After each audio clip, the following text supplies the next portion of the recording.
Well, stage 10 may have taken the race into the mountains, but crucially, it didn't finish there.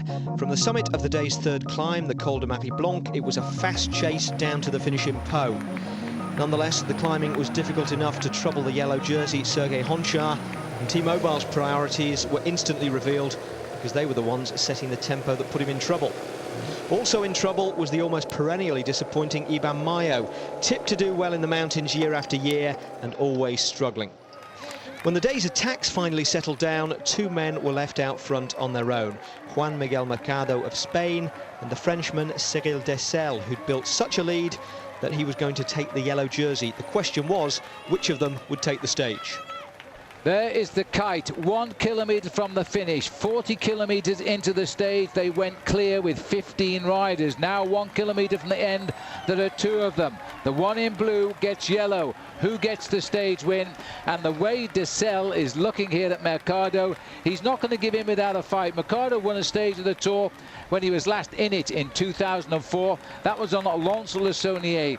But now, I think he's going to get win number 2. Well, they're making the big sweeper at the top end of the Place de Verdun. They've got another left-hand bend, and then they will line up. And it's a very nice finishing straight here. A big, wide finishing straight. A huge boulevard in the Place de Verdun. The Rue Michelot. Nervous moments now. What's he going to do? He's going to have to back off the sprint, looking over his shoulder all the time. As you said, Phil, this is almost like a track sprint. He's waiting for the first man to move. They're looking at each other. He's almost smiling as they go into the corner. They might be going to go side by side and just say the best man wins the race here. No, I'm not too sure that's going to happen, because Mercado wants this sprint. He's lost the lead in the King of the Mountains, though he'll wear the polka dot jersey tomorrow because Dessel will be wearing the yellow jersey.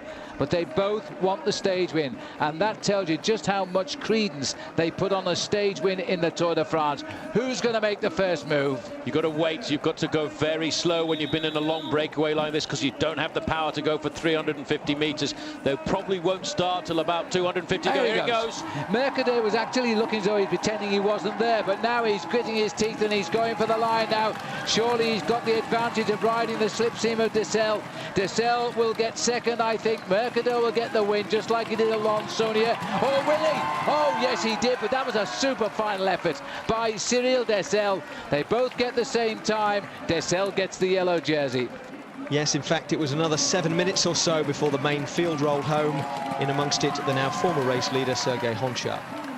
After 2 stage wins, the French now had a man in the yellow jersey then.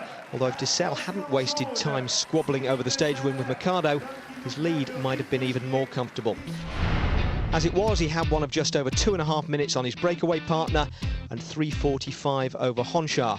Floyd Landis had slipped to 5th ahead of Michael Rogers, with Andreas Kloeden the best place of a handful of riders lurking outside the top half dozen as the Tour headed towards Spain and the toughest test of the race so far.